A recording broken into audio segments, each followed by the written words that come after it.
Oy, musta? Bukas ka ba o sarado sa opportunities, no?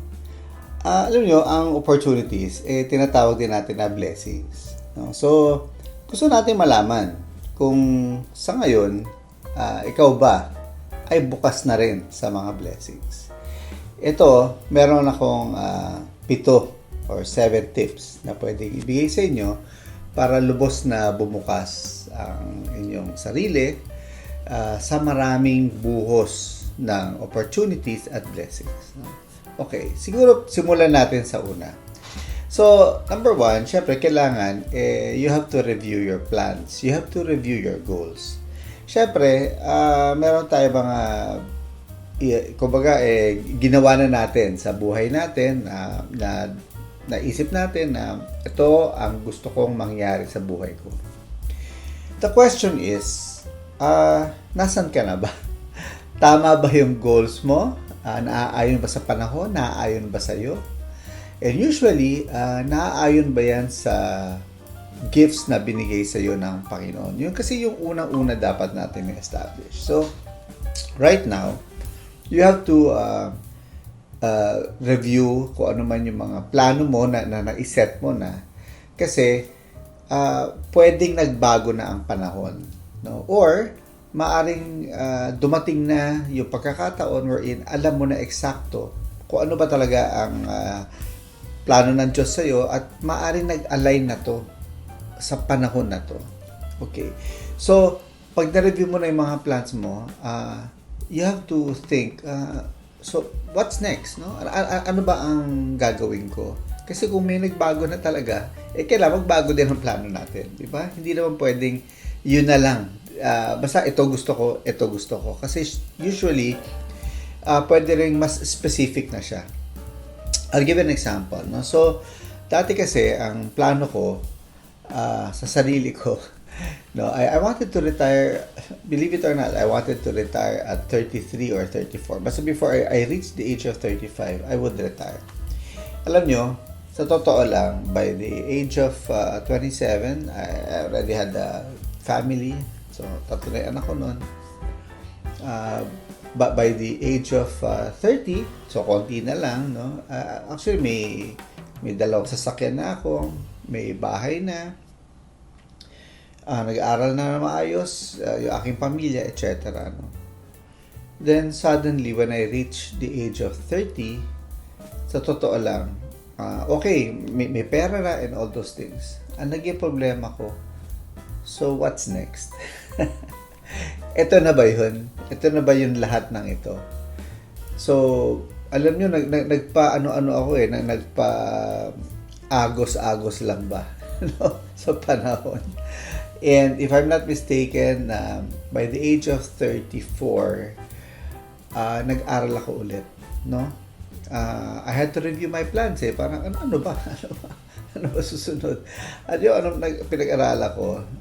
Nag-aral ako ng anything related to IT. No? But it was more of creating websites, pati nga yung mga unang paggawa ng video nung araw. No? So, nagawa ko yun. And you know what? Isa ako sa mga unang na-hire to head a global digital company. No? So, after yun, tapos syempre yung negosyo ko na-align na doon. No? And you know, many years later, like today, officially or technically, I retired at 50 and I'm still doing it. No? Retired in a way that I still do a lot of things. Pero my point is, ngayon, yung plano ko, nung na-review ko, after nung nag-30 ako, na-change ko siya, yung path. Nung na-align ko sa gusto ng Diyos, which is really, He wanted me to be in the world of digital and technology. So, right now, this is where we are. Hindi po tayo na pag-iwanan. Yun ang point ko. No? So, I think we should also review our plans. No? Kailangan, tingnan din natin kung ano ba talaga. No? So, yun, number 1. No? Then, number 2, Siyempre, nakaungos na tayo, napagsimulan natin, nakapag-desisyon na tayo, which is really very important step sa buhay natin. We should forget now the past. Leave the past to the past. Focus lang tayo sa future. But most especially, let us focus on the present, yung ngayon. Bakit? Kasi hindi naman natin maaabot ang future ko. Hindi naman natin gagawin lahat ng kailangan natin gawin ngayon. So, napaka-importante po ng present. No? Now, let us connect yung forgetting the past and focusing on today by doing the number 3 step. No? So, dahil nakatutok na tayo sa panahon ngayon, we should focus and stay positive. Okay. Alam nyo, yung pagiging positibo, marami po yung aspeto. Hindi naman ibig sabihin, okay, I will be positive, but when the negatives come, bagsak ka na. Okay.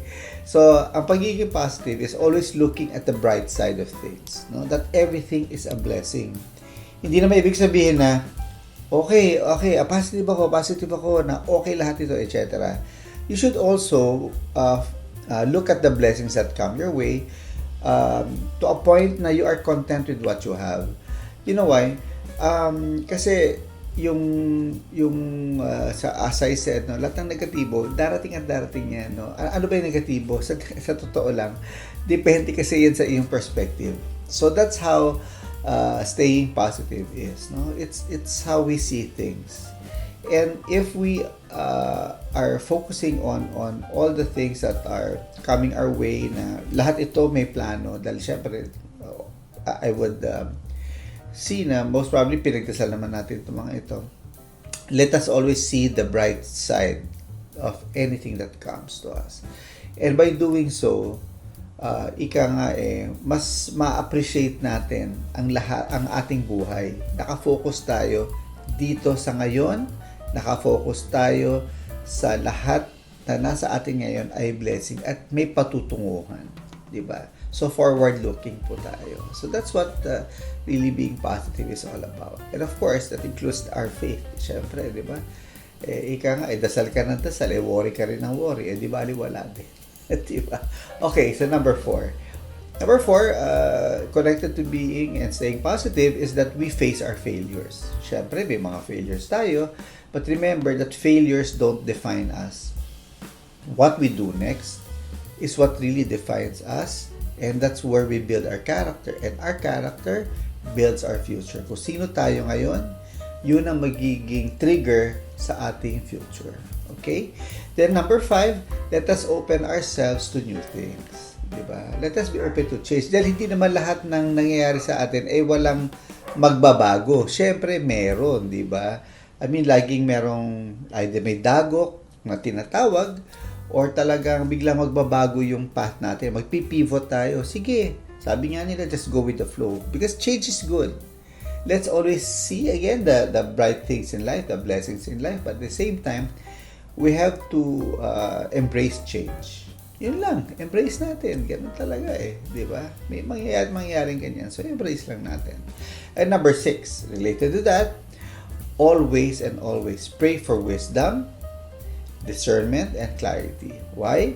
Wisdom from God. So, be humble to accept God's wisdom. No, number 2, discernment. Kasi we have to discern what things are happening, and clarity. Kasi gusto natin i-clarify ano ba talaga ito mga nangyayari ito. No? And, of course, we have 2. Number 7, the most important thing is to trust, believe, and surrender everything to God. And with that, bukas na po tayo sa lahat ng opportunities na darating sa ating buhay.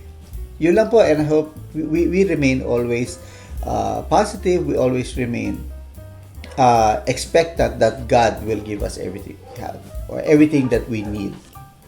Yun lang po, and God bless.